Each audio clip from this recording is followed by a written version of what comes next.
It seems like Donald Trump's cabinet secretaries are all in a competition to see who can be the worst at their job, and all of America is losing because of it. But there's one cabinet secretary who really stands out, not in their ability to be bad at their job, but to just not do it or fulfill their responsibilities at all.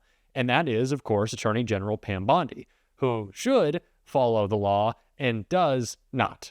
Her job is essentially to make sure she can cater to the whims of the criminal who runs our country at all times. And it was for that she was called out and shredded by Senator Adam Schiff, who's just kept the bullseye on Pam Bondi and her crimes throughout this entire administration in front of Congress. We're going to get into that brutal takedown, but before we do, if I could quickly ask you to leave a like on this video, and if you haven't already and you enjoy our channel, to hit that subscribe button. It goes a long way, and it really does mean a lot to me. Now let's get into this takedown of Bondi's crimes, her lies, and her corruption that we saw Senator Schiff call out, going after some nominees of Donald Trump's administration, in this clip right here.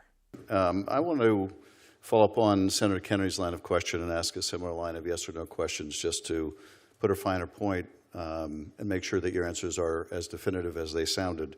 So let me start with you, Mr. Edlow. Yes or no, would you ever advise the administration that it could ignore or disregard an applicable district court order because you believe the Supreme Court will ultimately overturn it?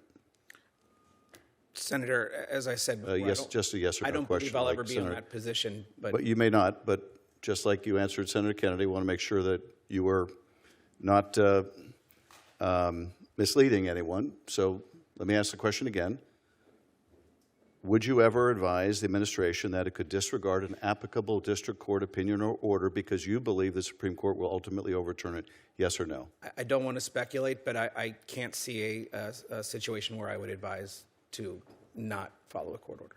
So your answer is no, you would never advise them to disregard a district court order, even if you thought the Supreme Court Again, would I don't want to overturn speak. I don't want to speak. I just want you to be precise and answer yes or no. I can't see a time where I would do that. No. Okay. Mr. Geiser, yes or no? Thank you very much, Senator Schiff. I would advise clients to follow court orders. Even if you believe the Supreme Court would ultimately overturn the district court? Well, Senator, as far as yes or no? The answer is the same. The president has said he will follow court orders. The same answer, yes or no? Senator, the president has said he will follow. You were able to answer Senator Kennedy, but I want to make sure that you were not misleading Senator Kennedy. Yes or no, would you ever advise the administration it could ignore a district court order because you believed the Supreme Court would ultimately rule otherwise? Yes or no, would you ever advise them that? Senator, applicable court orders should be followed. That's not my question. Yes or no? Senator, you asked me. Yes or no, Mr. Geiser? It's a simple question. Senator? Mr. Geiser, you were able to answer Senator Kennedy. Are you raising a doubt now about your answers to Senator Kennedy because you can't answer this question? Senator, I would advise clients to follow applicable court orders. Is that a yes or no? I would advise clients to follow applicable Is that a yes or no? Let me repeat the question so there's no ambiguity about it.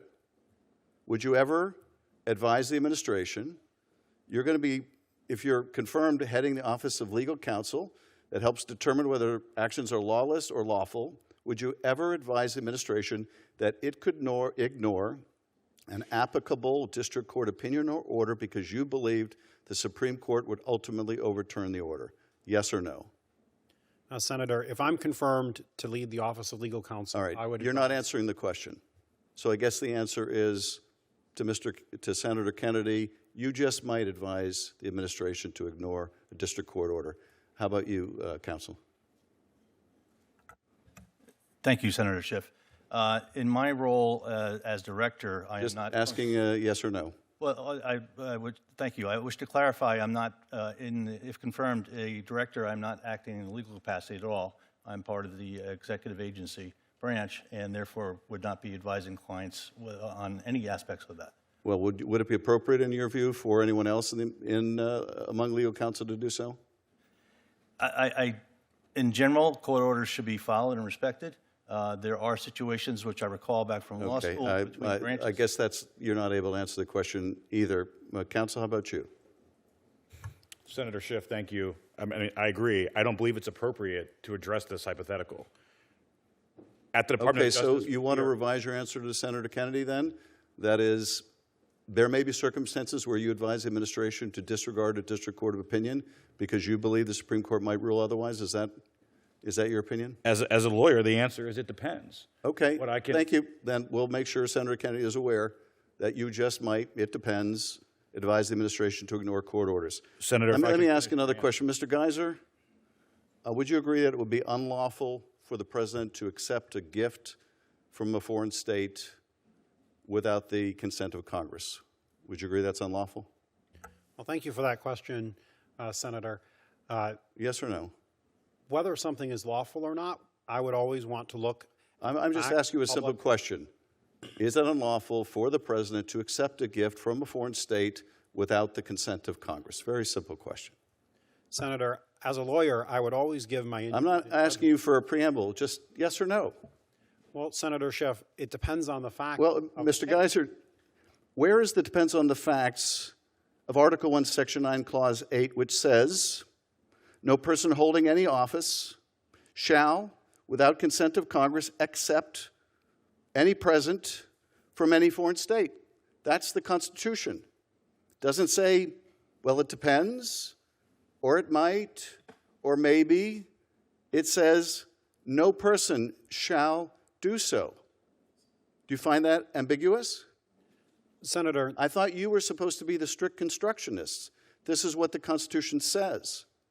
Is there an exception for $400 million planes from Gulf emirs? You would think that the party that for so long claimed to care about law and order, that carried around their pocket constitutions, that for some reason referred to Joe Biden's family as a crime family with no evidence at all. Remember the Biden impeachment? Remember that effort? Remember the day when Jared Moskowitz said, I'll vote for it. I'll vote for us to bring this to a floor vote in the House. Let's go for it, James Comer. And he didn't want to because they had no evidence. You would think these people would be concerned with the criminality of Donald Trump's administration. Yet, crickets, nothing. We don't hear. Of course we don't. They don't actually care about the criminality. It's why they made a felon their president once again. This is no shock. The hypocrisy of MAGA is clear in everything they do, but especially in the things they don't do. And the greatest example of that right now can be seen with Donald Trump's cognitive decline. These are people who screamed about Joe Biden this, Joe Biden that throughout a very successful presidency.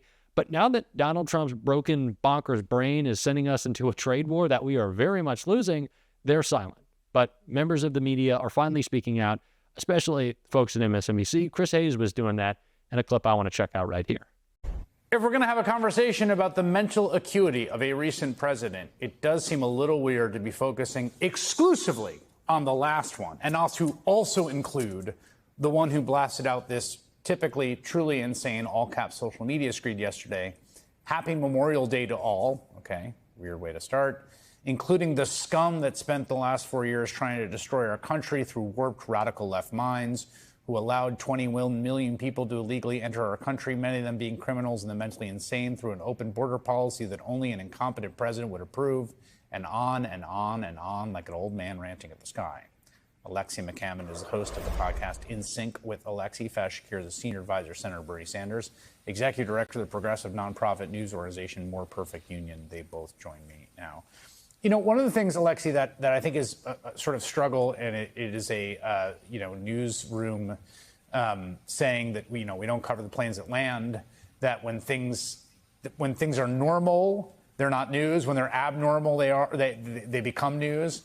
And again, Trump's sort of stream of consciousness, these addresses over the weekend, which would have been like obviously massive, enormous news cycles if they had been delivered by another politician, including Joe Biden, are so absorbed and priced in now that to see what's in front of your face it is itself difficult. Yeah, it was news when he wished Joe Biden well after he was diagnosed with prostate cancer. Right, everyone was like, oh my God, this is amazing. That's exactly right.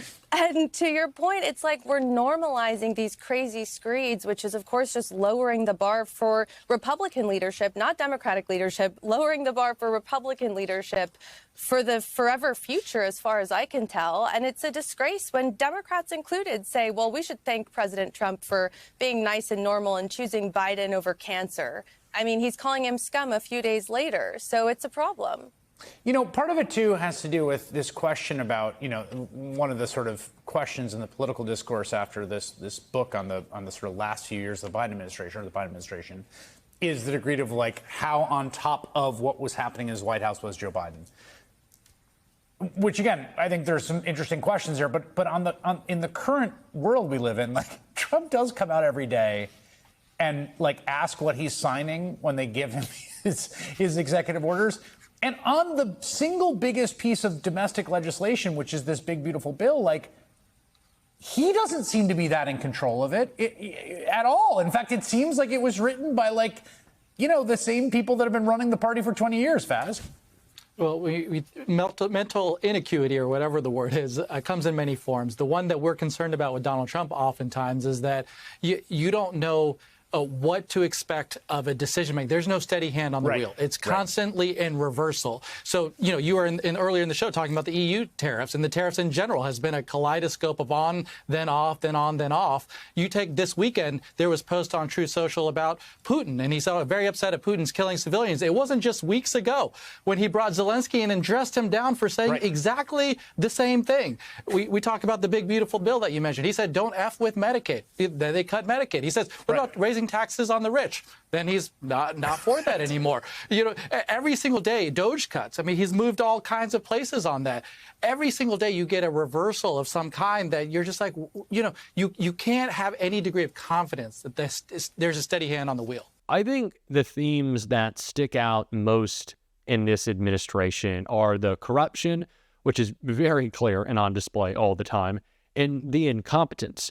These are not smart people. They are not doing their jobs successfully. And that's part of the point. When Pam Bondi or Pete Hegseth, Kristi Noem, when these people are unqualified, when they are unable to act on their own, they really just cede control to Donald Trump, which is what he wants. He said he was going to be a dictator on day one. He's done everything he possibly can to be a dictator on day one. But this isn't just a dictator. This is a deranged dictator, someone who we see in clear cognitive decline, which makes it all the more terrifying that he has so much power. Donald Trump is essentially doing a state-run economy at this point with his tariffs, turning them on and off and on and off. As of lately, it's been a lot of off, as we've seen the call out of the chicken Trump. And he did not like that very much. But this is a deranged individual trying to run our country with only his broken brain. And we have to call that out. We're certainly going to be doing so on this show every single day. And if you want to support that, as always, you can hit that subscribe button, leave a like on this video. And if you stuck around to the end, you can drop a blue heart in the comments. And until next time, I'll see you soon.